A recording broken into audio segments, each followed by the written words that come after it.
সুবহানাহু ওয়া তাআলা দিয়েছেন। মা গো তোমার ছেলে মেয়েকে মাদ্রাসাতে দিও, এই পৃথিবীর বুকে মাগো জান্নাত কিনে নিও, এই পৃথিবীর বুকে মাগো জান্নাত কিনে নিও। একটি ঘর পড়লে মাগো 10টি নেকি হয়, পিতা মাতার আমল নামায় অর্ধেক জমার। একটি হরফ যদি পড়ে 10টি নেকি পিতা পাবে, মা পাবে 10টি, শিক্ষক পাবে 10টি, সেই শিক্ষককে যিনি পড়িয়েছে সে পাবে 10টি, যিনি দান করে মাদ্রাসায় সহযোগিতা করেছে সে পাবে 10টি।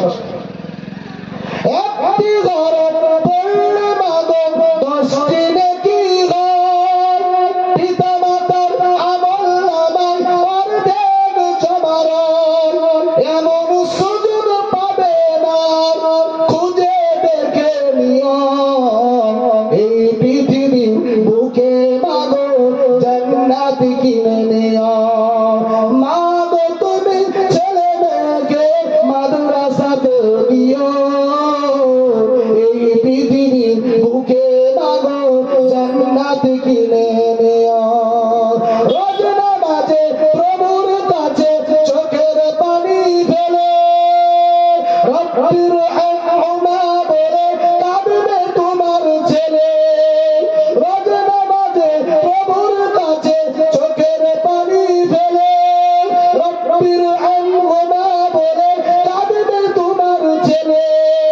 এই দুয়াটা আল্লাহর কাছে, এই দুয়াটা আল্লাহর কাছে হবে সবচেয়ে প্রিয়, এই পৃথিবীর বুকে মাগো জান্নাত কিনে নিও।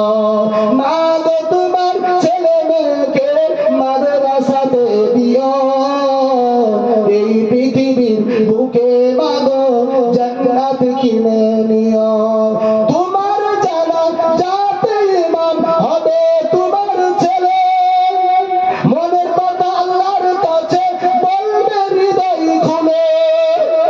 তোমার জানা যাতে ইমাম হবে তোমার ছেলে, মনের কথা আল্লাহর কাছে বলবে হৃদয় খুলে।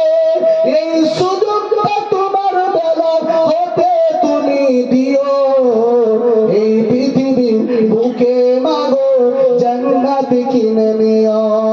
মা গো তোমার ছেলে মেয়েকে মাদ্রাসাতে দিও, এই পৃথিবীর বুকে মাগো জান্নাত কিনে নিও। আমার জওয়ানেরা, যুবকেরা, রাসূলুল্লাহ সাল্লাল্লাহু আলাইহি ওয়াসাল্লাম এই শিক্ষার মান মর্যাদা আল্লাহ কত দিয়েছেন। এই দুনিয়ার মানুষেরা কান খুলে শুনুন।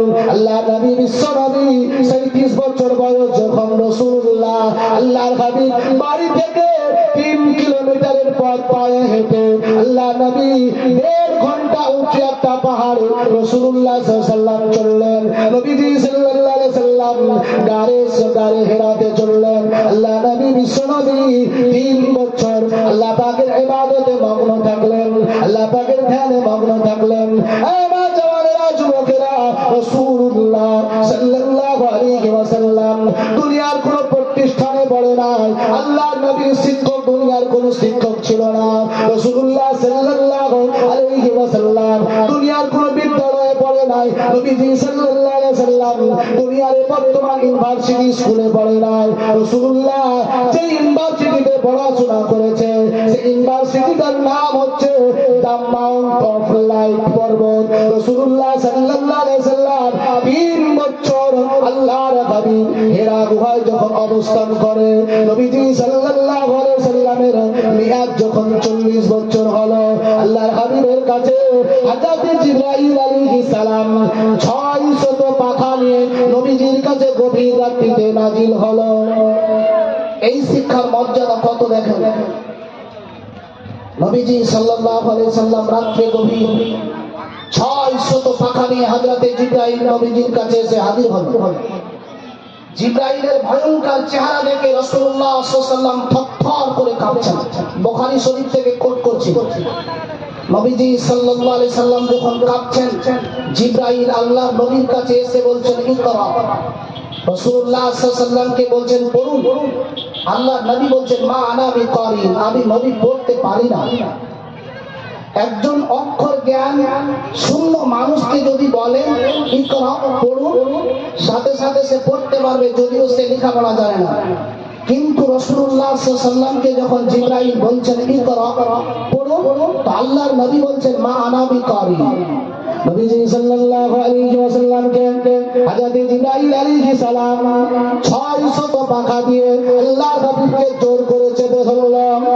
নবীজি সাল্লাল্লাহু আলাইহি ওয়াসাল্লাম ওই সময়তে আল্লাহর হাবিব বর্ণনা করেছেন, আমি রাসূলুল্লাহর হাড়গুলো মনে হয় ভেঙে গিয়ে টুকরো টুকরো হয়ে গেল। আমি নবী এত কষ্ট পেলাম, এত ব্যথা পেলাম। জিবরাইল আলাইহিস সালাম আমি নবীকে ছেড়ে দিয়ে বলল ইকরা। আল্লাহ নবী আবার বললেন মা আনা বিকারিন, আমি নবী পড়তে পারি না। জিবরাইল আলাইহিস সালাম আবার নবীজি সাল্লাল্লাহু আলাইহি সাল্লামকে দ্বিতীয়বার চেপে ধরলো।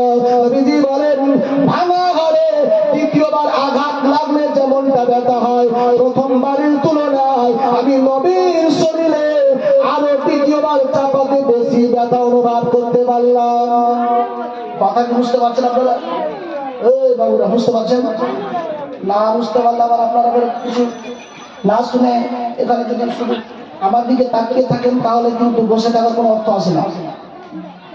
না যদি বুঝতে পারেন একটু আমাকে ইঙ্গিত দেবেন যাতে করে আপনাদেরকে বুঝাতে পারে। নবীজি সাল্লাল্লাহু আলাইহি সাল্লামকে দ্বিতীয়বার যখন চেপে ধরলেন, আল্লাহর নবী বলছেন